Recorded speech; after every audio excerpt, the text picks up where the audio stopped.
force and dumped their bombs on the coastal city.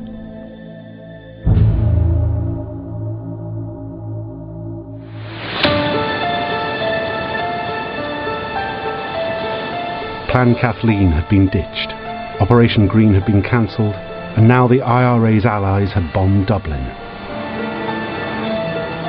The IRA was completely discredited. Worse still, Stephen Hayes' drinking habits had developed into an addiction. There are increasing reports that Hayes has effectively become an alcoholic. And as a result, some of his active officers, particularly from Belfast, begin to distrust him and begin to suspect that all the setbacks the organisation is having are down to Hayes' leadership. So the membership decided to take action. Stephen Hayes is one of the most controversial figures in the history of the IRA. The IRA were a small marginal organisation under major pressure, and there's really not much else Hayes could have done as leader. But they suspect that he's a traitor, and during 1941 they actually kidnap him, court-martial him, interrogate him for a long period, and make him confess to having been a high-level spy on behalf of the Irish government. Though no evidence has emerged that Hayes was an Irish government spy, the IRA sentenced him to death. But he escaped and went to the Irish police.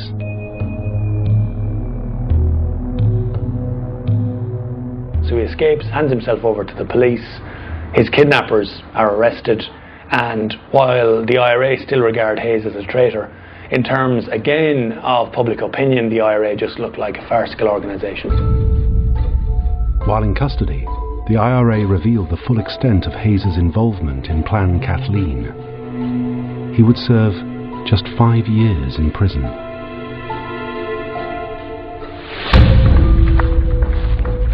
By now, Herman Gortz was on the run. He made several escape attempts, including by a motorboat that sank off the southeast coast. He even went to the German embassy to beg them for help. Though they agreed to pass his messages to the Abwehr, they were reluctant to help him further and turned him away. On the 27th of November, he too was discovered and arrested.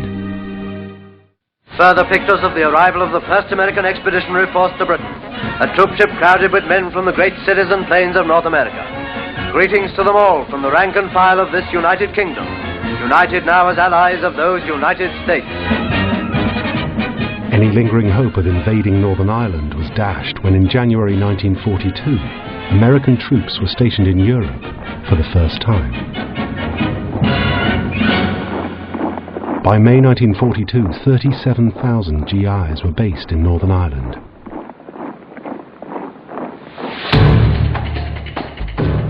But the IRA still had a point to prove. It had 300 volunteers left in its Belfast unit. Called Northern Command, it was by far the strongest wing of the organisation remaining. There were 26 arms caches hidden over the border in the Irish Republic. By August 1942, those arms were dug up and smuggled north to begin what the IRA called the Northern Campaign, a planned series of assaults on the British Army and police.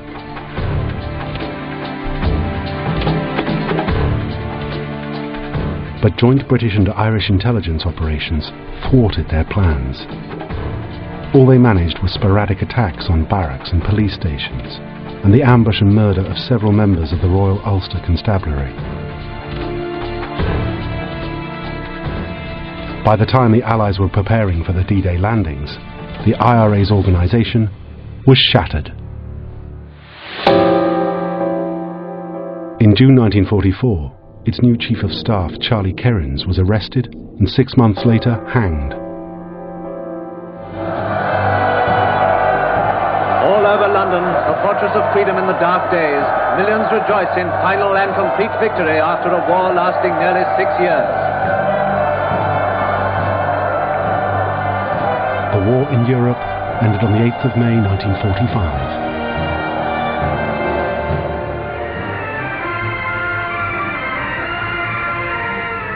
German U-boats surfaced all around Ireland and surrendered to the British. 8 of them came to Londonderry in Northern Ireland, where they surrendered to the Commander-in-Chief of Western Approaches. But while all Europe celebrated, relations between Britain and the Irish Republic reached a new low. In Dublin, Prime Minister Eamon de Valera chose to visit the German embassy and send his condolences for the death of Hitler. He hadn't done the same for the recently deceased American president, Franklin D. Roosevelt. There were even rumours that the Irish tricolour flew at half-mast in some parts of Dublin.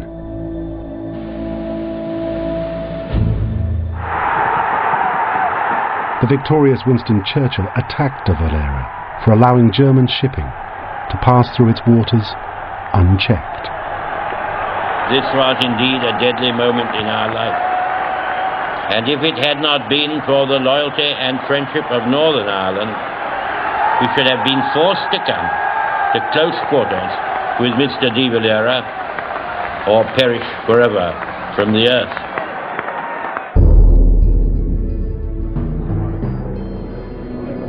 De Valera not only refused to apologize, he attacked the Allies over the trials of Nazi war criminals at Nuremberg. The men who not long ago bestrode the continent of Europe and committed mass crime on a scale which staggers the imagination are today in the dock.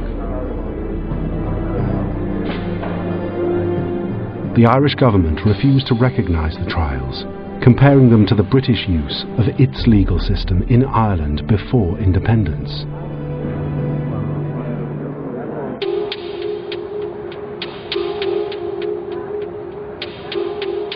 Ireland also seemed to turn a blind eye to those with blood on their hands. It became a safe haven for several known Nazi collaborators. These included the Breton nationalist Celestine Lane, who had collaborated with the Nazis by hunting down resistance fighters in Brittany.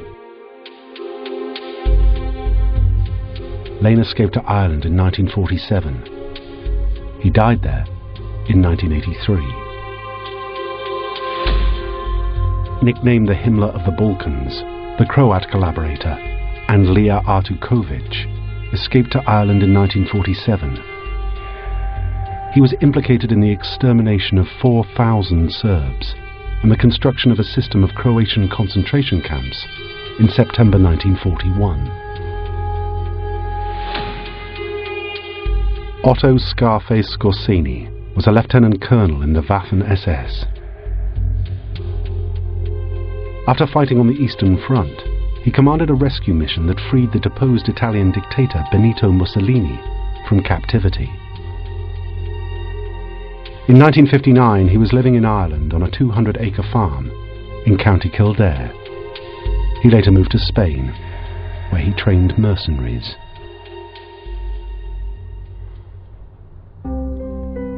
Why was the Irish government prepared to harbour such men? It's a question that is still reluctant to answer today. Since the war, Eamon de Valera has often been characterized as a stern, unbending, devious, and even divisive Irish politician.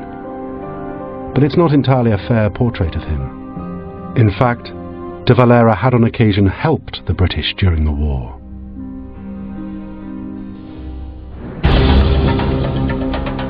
The German battleship Bismarck was about to attack the North Atlantic convoys in 1941 when it was spotted by a British flying boat that was based in the Irish Republic. That information was passed on to the Royal Navy, who intercepted and sank the Bismarck. And there was the crucial Dublin link between G2 and MI5 that undoubtedly led to the abandonment of Plan Kathleen and the thwarting of the IRA's activities.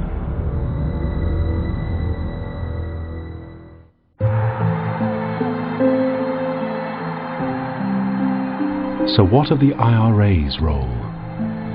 Perhaps the worst charge that can be levelled at them was that Churchill had to commit resources to find and stop the S-Plan terrorists. The emergency services and security services were too busy clearing up the IRA's mess when they should have been concentrating on the real enemy. And while there was no suggestion that the IRA was actively anti-Semitic, they had picked the most distasteful of friends. Suppose the IRA had won. Suppose Plan Kathleen or Operation Green had succeeded. The Nazis would indeed have had a presence in Ireland. Early in 1942, Adolf Eichmann, the man in charge of the logistics for the Holocaust, drew up a list detailing the number of Jews in Europe still to be exterminated.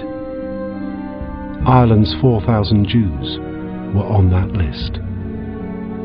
Had the IRA succeeded, there is a high probability that they would have all been killed. What would the legacy of the IRA have been then?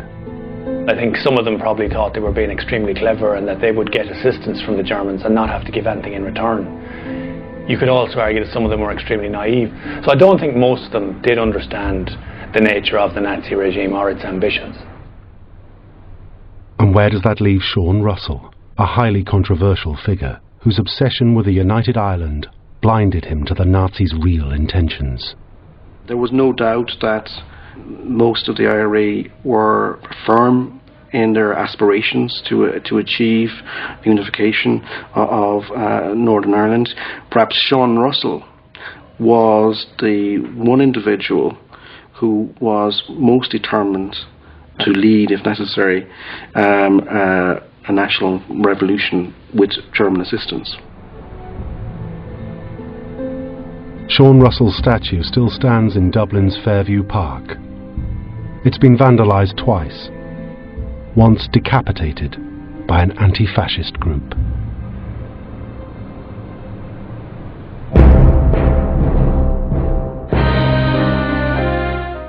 In an hour, an exclusive